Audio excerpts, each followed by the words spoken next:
If now let this video I post this week or this month, I'm satisfied. Please join me. Let's watch this video to the end. Oh yeah, watch. Are Nigerians parasites? In almost every country on earth, there is a Nigerian prisoner. However, no one wants to go to Nigeria. Moving abroad is the top 5 career categories in Nigeria. They have ruined their country so terribly that it has become uninhabitable. Police stations look like pigsties, whilst government buildings look like building sites. Corruption in Nigeria is no longer frowned upon. Instead, it is praised. Criminality is celebrated in every echelon of society. The people themselves do not elect decent Nigerians. They elect criminals. You know a country celebrates corruption and crime when it is 99% corrupt, but never has any top government official ever been convicted and imprisoned. In Nigeria, communication is conducted through screaming, hand gestures, and sometimes the fist way. You'd see diplomats, police, and military men fighting in public. Tens of thousands of fist fights should be recorded in Nigeria every day. Every building has a generator, some with up to 10, all running at the same time, forging a megapoly of noise of epic proportions. Nigerian motorists communicate with their horns. An average Nigerian motorist beeps their horn 100 times per day. Imagine the noise pollution. In Nigeria, the pastor is corrupt, the doctor is corrupt, the engineer, the teacher, the professor, the custom officials, the police, the passport official, the teller, the banker, the ministers, the president, and everyone is corrupt. I'm not sure you understood. I will elaborate. You can get to the Nigerian border with explosives, bribe the officials, and they'll let you in. You can bribe your way through your professors to give you the best grade. Bribe the passport officials to delete your name from the system and create a new identity for you. Or pay the police to arrest someone who annoys you. Nigeria is a complete shithole.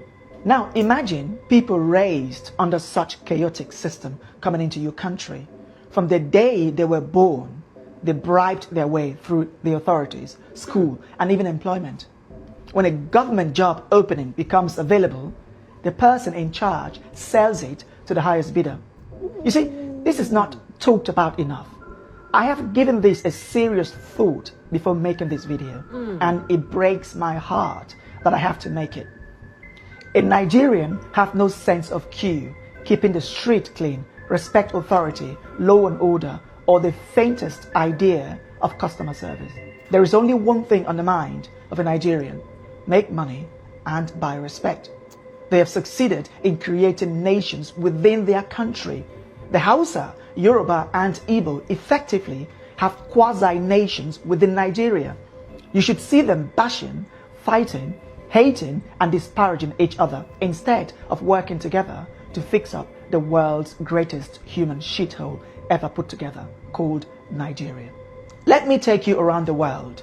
There are Nigerian prisoners in South Africa, Namibia, Botswana, Kenya, Angola, Gabon, Cameroon, Ghana, Cote d'Ivoire, Senegal, Indonesia, the UAE, Qatar, Pakistan, India, Thailand, Malaysia, Singapore, Vietnam, China, Hong Kong, Japan, South Korea, Russia, Ukraine, Poland, Germany, Italy, Switzerland, Norway, the Netherlands, Spain, Canada, the USA, Colombia, Brazil, and even countries as poor as Chad, Congo, and Mali. Their conviction typically surrounds around drug trafficking, pimping or pandering, 419 fraud, which includes dating scams, credit card fraud, and other fraudulent activities. The world has every reason to scrutinize Nigerians 5 times more, or even ban them altogether. Nigerians give black Africans a bad name.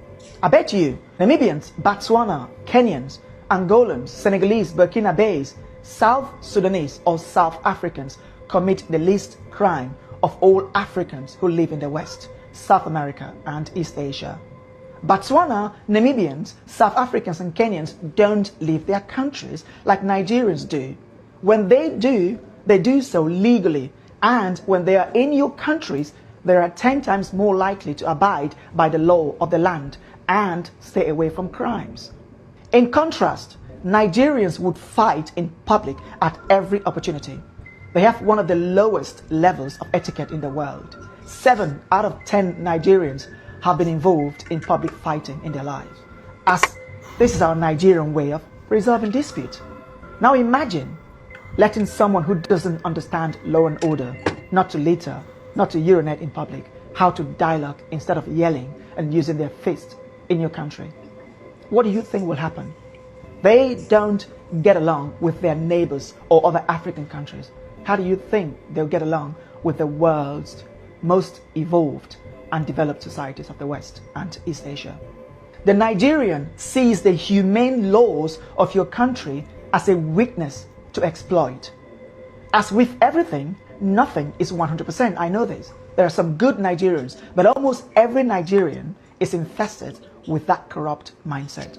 Living in Nigeria, I have tried to find something good to sell to the world, but unfortunately, there are scares. It is a land absent from progress. The Nigerian system is broken.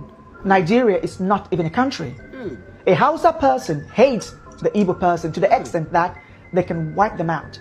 The Igbo hate the Hausa in the same way.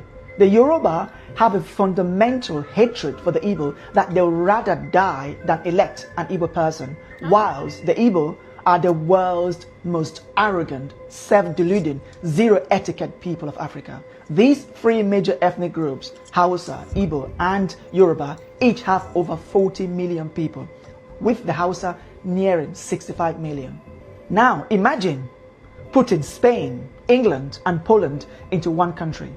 Do you know the type of chaos you'd be creating? This is how Nigeria is. The Spanish, English, and Polish are all European, but they cannot function as one country. So too do the Hausa, Yoruba, and Igbo. These people cannot function under one country. When government ministerial positions are declared, they often have to reflect the Hausa, Yoruba, and Igbo shares before the other minority ethnic groups receive their own share. If the sharing favors one ethnic group more than the other, they fight, yell, insult, and complain until the next appointment. The other ethnic group in charge will now retaliate by appointing their own ethnic group. The presidency has to go to that ethnic group, then that one, and this one, and those one. Then when the next one comes, they keep changing. You see, in short, the number of ministerial positions have to reflect the various ethnic groups. This is not a country, but a bunch of tribal, unevolved, mentally unstable, over 200 million stupid people. Why would any country let Nigerians into their country? I'm not sure, but if I were the Prime Minister of the United Kingdom, I would impose a total ban on Nigerians. The risk outweighs the benefit. There are 24 million homeless Nigerians, which is almost the same as the rest of sub-Saharan Africa combined, and over 70% of the country's population lives in poverty. That is over 160 million people, the highest in the world when averaged, given that India has over 5 times as many people as Nigeria. They have the largest arable land in Africa, Nigeria, yet most of that is uncultivated. Their weather is characterized by abundant sunshine during the dry season and ample rainfall during the raining season. The north is the savannah, and the middle belt of Nigeria is level with abundant arable land suitable for farming. Still, 56% of Nigeria's 70 to 84 million hectares of arable land remains uncultivated or underutilized. You begin to ask yourself, why are these people hungry? The answer is simple: incompetence and a collective lack of skills to run a country. Nothing in Nigeria is properly managed, from the police to the immigration services, customs to the airport, traffic to the road network, schools to the national grid, and from the people to their own very homes.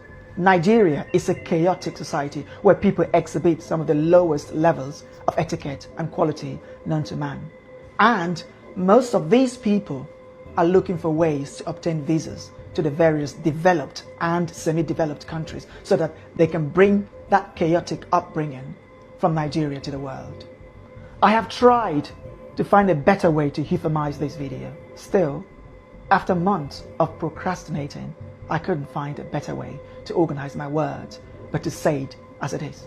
If you are a Nigerian watching with the slightest ounce of honesty, you'd agree with me.